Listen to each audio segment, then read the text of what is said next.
Hello students, स्वागत है आपका physics classes bye Shailendra sir. बच्चों, आज हम फिजिक्स की जिस यूनिट के बारे में डिस्कस करने वाले हैं उसका नाम है ऑप्टिक्स। ऑप्टिक्स में हम स्फेरिकल मिरर के बारे में डिस्कस करेंगे। स्फेरिकल मिरर क्या है, इसे कैसे बनाया जाता है, इसके कितने टाइप्स हैं और इसके मेन पार्ट्स क्या हैं। बच्चों, सबसे पहले हमें समझना होगा स्फेरिकल मिरर बनाते कैसे हैं। स्फेरिकल मिरर बनाने के लिए हमारे जो रिफ्लेक्टिंग सरफेस है उसकी शेप स्फेरिकल होनी चाहिए। तो बच्चों, स्फेरिकल शेप लेने के लिए हम क्या कर सकते हैं, हम एक ग्लास का होलो स्फीयर लेते हैं। ग्लास का होलो स्फीयर लेके इसका कुछ पोर्शन कट कर लेते हैं। कुछ पोर्शन कट करने के बाद इसके एक साइड पॉलिश कर दी जाती है, जिससे दूसरी साइड लाइट का रिफ्लेक्शन करने लगती है। तो बच्चों, जब दूसरी साइड लाइट का रिफ्लेक्शन करेगी तो इस स्ट्रक्चर को हम स्फेरिकल मिरर के नाम से जानते हैं। तो सबसे पहले हम ये देखते हैं कि स्फेरिकल मिरर को किस तरह से डिफाइन किया जा सकता है, इसकी डेफिनेशन क्या हो सकती है। तो देखिए बच्चों, आज का हमारा टॉपिक है spherical mirror.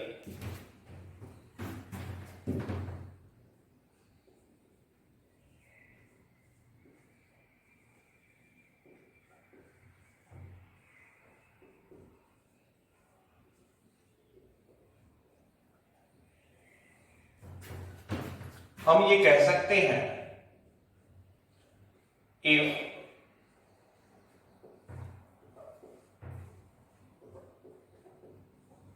some portion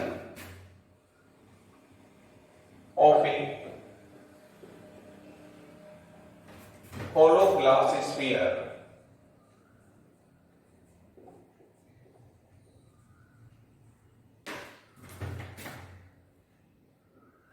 is cut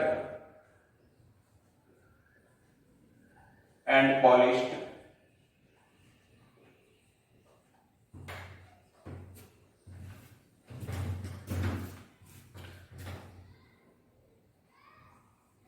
on one surface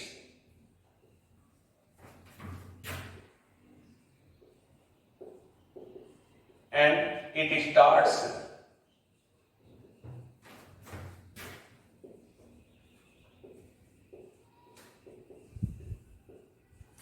the reflection of light.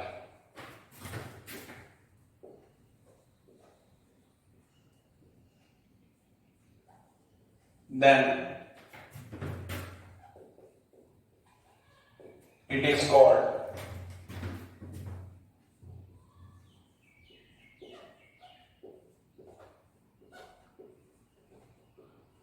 spherical mirror। देखिए बच्चों, जैसा हमने डिस्कस किया कि स्फेरिकल मिरर किस तरह से बनाया जा सकता है, हम ग्लास का स्फीयर का कुछ पार्ट कट कर लेते हैं, इसके एक साइड पॉलिश कर देते हैं, जिससे दूसरी साइड लाइट का रिफ्लेक्शन करने लगती है। तो इस स्ट्रक्चर को हम क्या कहते हैं, स्फेरिकल मिरर कहते हैं। रीडिंग कीजिएगा, if some portion of a hollow glass sphere is cut and polished on one surface and it starts the reflection of light, then it is called spherical mirror। बच्चों, इसको एक बड़े easy method से हमें समझना होगा कि इसके दोनों टाइप्स किस तरह से बनाए जाते हैं और इसके मेन पार्ट्स क्या हैं। तो एक डायग्राम की सहायता से मैं इसको समझाता हूं। तो देखिए बच्चों, डायग्राम क्या है।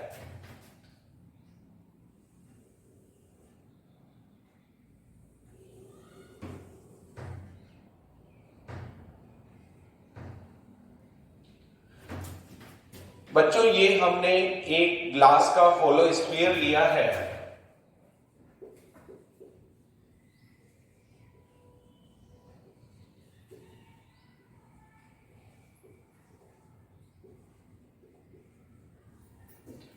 ग्लास का होलो स्फीयर लिया है, ये इसका सेंटर C है।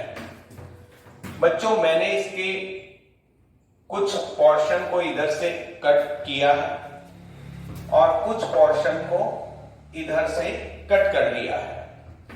यदि मैं इसके इस पार्ट को पॉलिश कर देता हूं इसी तरह से यहां इस पार्ट को पॉलिश कर दिया जाए। तो बच्चों आप इसको सेपरेट करके देखते हैं, आपको यहां ये शेप नजर आती है। आप जानते हैं कि यह हमारा कॉनकेव मिरर बन चुका है। इसी तरीके से आप इसको सेपरेट करके देखेंगे तो बच्चों आपको दिखाई देगा कि ये कॉन्वेक्स मिरर है। तो मिरर बनाने के लिए हमने क्या किया, एक होलो ग्लास स्फीयर लिया, उसका कुछ भाग कट किया, एक साइड पॉलिश की जिससे दूसरी साइड लाइट का रिफ्लेक्शन करेगी। तो बच्चों ये स्ट्रक्चर थी स्फीयर बनाने की कि ग्लास स्फीयर से हम स्फेरिकल मिरर कैसे बनाते हैं। देखिए बच्चों बात करते हैं कि दोनों टाइप्स के मिरर को किस तरह से डिफाइन किया जा सकता है। तो टाइप्स में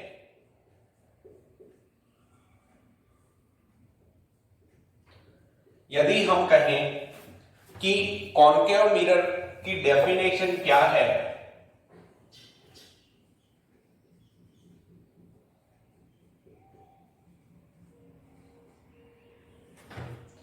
तो बच्चों कॉनकेव मिरर के लिए आप कह सकते हैं कि यदि हम किसी कॉन्वेक्स साइड को पॉलिश कर दें, ग्लास प्लेट के कॉन्वेक्स साइड को पॉलिश कर देंगे तो बनने वाला मिरर कॉनकेव मिरर होगा।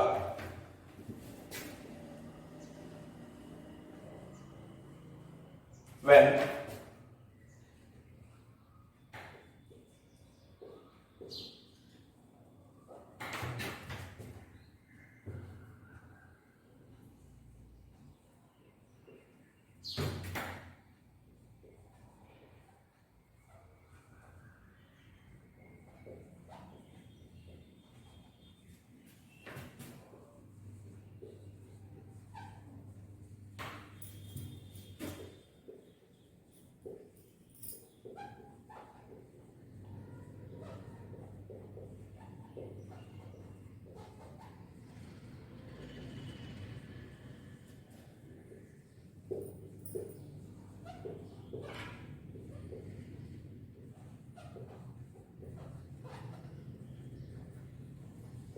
देखिएगा पहले हमने बात की कॉनकेव मिरर क्या है। When we polish the convex side of glass plate, when we polish the convex side of glass plate, then obtained mirror is called concave mirror. Similarly, अगर बात की जाए कि कॉन्वेक्स मिरर क्या है तो बच्चों हमें इसकी कॉनकेव साइड को पॉलिश करना होगा।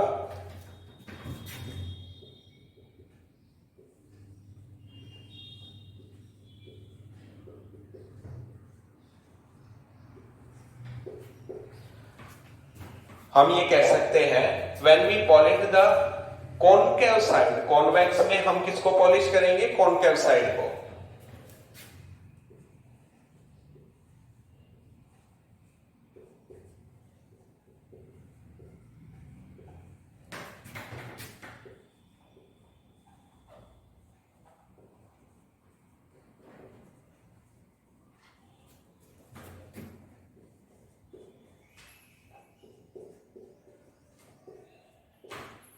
When we polish the concave side of glass plate, then the obtained mirror is a convex mirror. इसके बाद हम डिस्कस करते हैं इसके पार्ट्स के बारे में कि स्फेरिकल मिरर के मेन पार्ट्स क्या हैं। बच्चों इस डायग्राम में ही मैं आपको समझाने की कोशिश करता हूं कि पार्ट्स को डायग्राम से ही कैसे याद करें। तो देखिए बच्चों हमारे पास ये ग्लास का होलो स्फीयर है, यहां इस में हमने दोनों मिरर प्राप्त कर लिए हैं। यहां ये वाला मिरर आपका कॉनकेव है और ये मिरर हमारा कॉन्वेक्स है। अब बात करते हैं इसके पार्ट्स के बारे में। बच्चों सबसे पहले हम बात करते हैं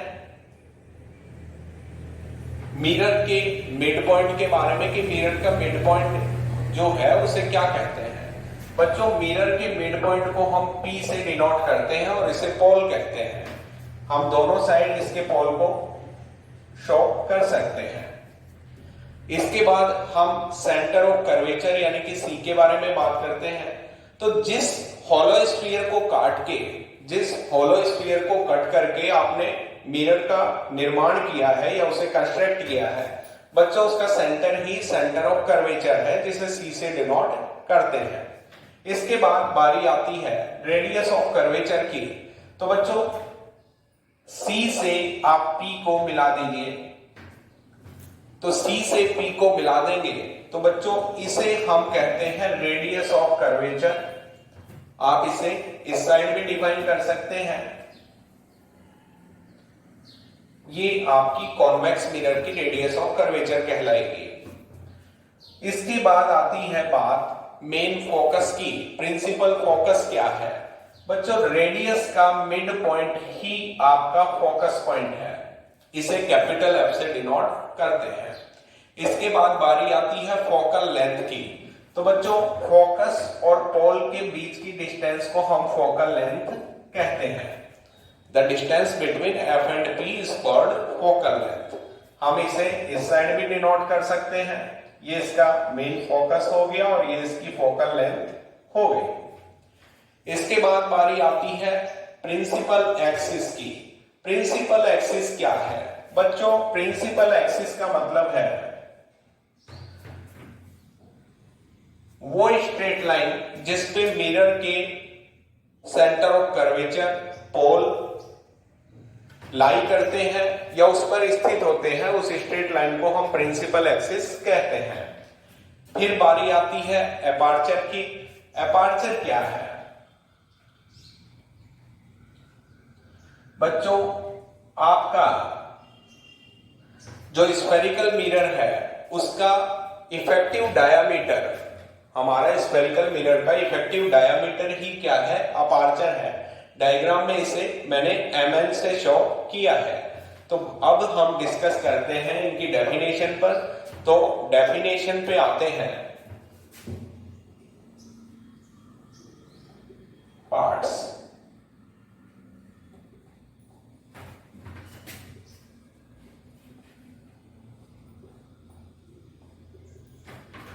सबसे पहले डेफिनेशन लेते हैं पोल की। पोल जिसे P से डिनोट करते हैं, पोल क्या है बच्चों? पोल के बारे में हम कह सकते हैं central point of spherical mirror is called pole.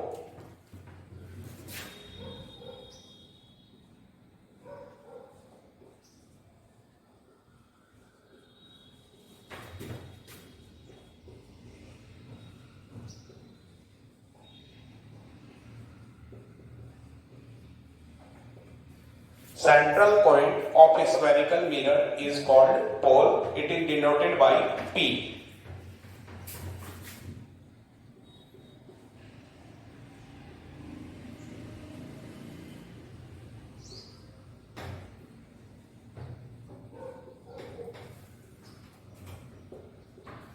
Centre of curvature क्या है बच्चों? सेंटर ऑफ कर्वेचर के बारे में हम कह सकते हैं वो ग्लास स्फीयर जिसका हमने मिरर बनाया था, तो उस हॉलो ग्लास स्फीयर का सेंटर जिसका स्फेरिकल मिरर एक पार्ट है, तो बच्चों उस हॉलो स्फीयर के सेंटर को हम क्या कहते हैं? Centre of curvature.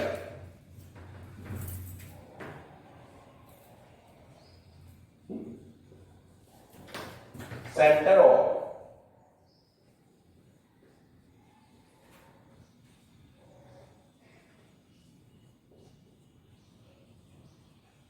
hollow glass sphere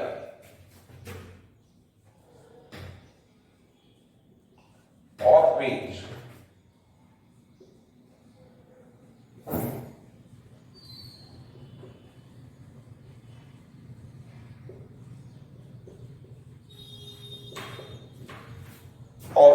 spherical mirror is a part। फिर से देखिएगा, centre of curvature, centre of hollow glass sphere of which spherical mirror is a part, that is called center of curvature. It is denoted by C. Now हमने discuss किया है P और C के बारे में। अब बात करते हैं रेडियस ऑफ कर्वेचर की।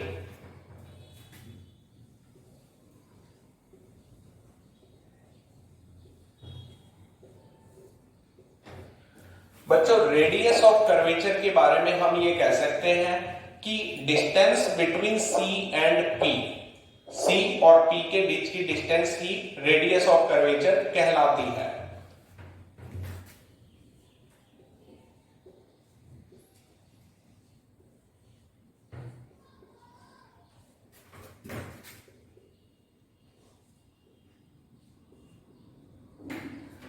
Distance between C and P is called radius of curvature. Here C is center of curvature and P is the pole.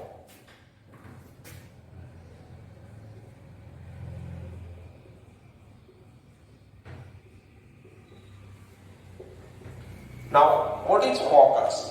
Focus के बारे में हम ये कह सकते हैं mid point of radius of curvature.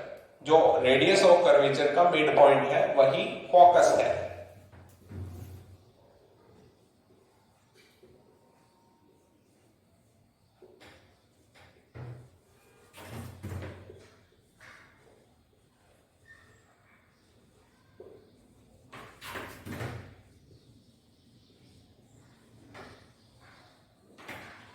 Mid point of radius of curvature is called focus. Now,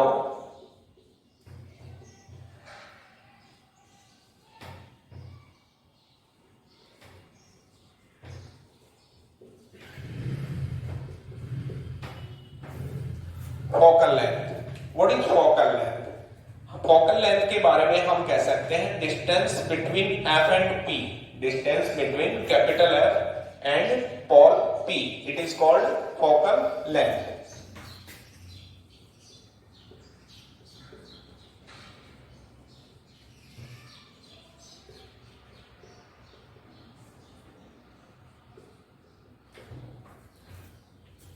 focus और पोल के बीच की डिस्टेंस को हम फोकल लेंथ कह सकते हैं।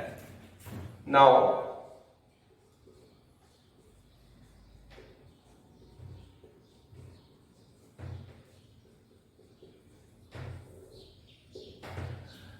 What is principal axis? Principal axis के बारे में हम कह सकते हैं a straight line on which C and P is situated.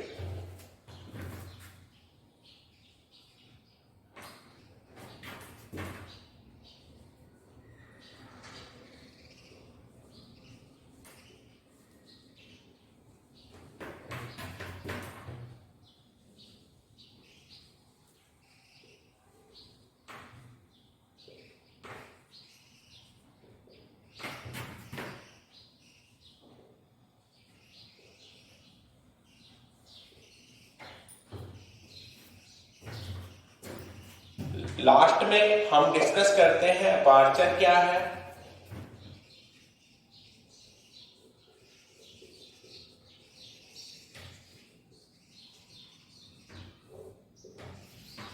बच्चों, स्फेरिकल मिरर का अपर्चर क्या है? The effective diameter of spherical mirror.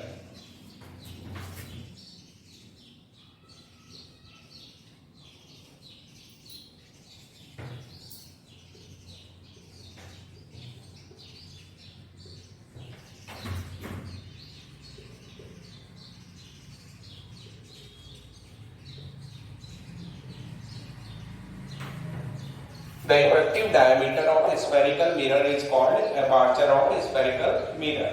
तो बच्चों, ये थे हमारे स्फेरिकल मिरर क्या है, इसके कितने टाइप्स हैं, इसके मेन पार्ट्स क्या हैं, जिसे हमने एक डायग्राम की हेल्प से भी समझा है। बच्चों, ये टॉपिक आपके 12th बोर्ड के साथ साथ 10th बोर्ड के स्टूडेंट्स के लिए भी इम्पोर्टेंट है। तो बच्चों, आशा करता हूं आपको ये टॉपिक समझ में आया होगा। अगर आपको कुछ कंफ्यूजन है तो आप वीडियो को रिप्ले करके भी देख सकते हैं और आप इसे समझ भी सकते हैं, और ये बहुत इंपॉर्टेंट टॉपिक है और आपकी एग्जाम में हेल्प करता है। तो बच्चों, इसी टॉपिक के साथ हम एक इसको वीडियो को समाप्त करते हैं। नेक्स्ट वीडियो में हम एक नया और इंटरेस्टिंग टॉपिक आपके लिए लेकर आएंगे। धन्यवाद।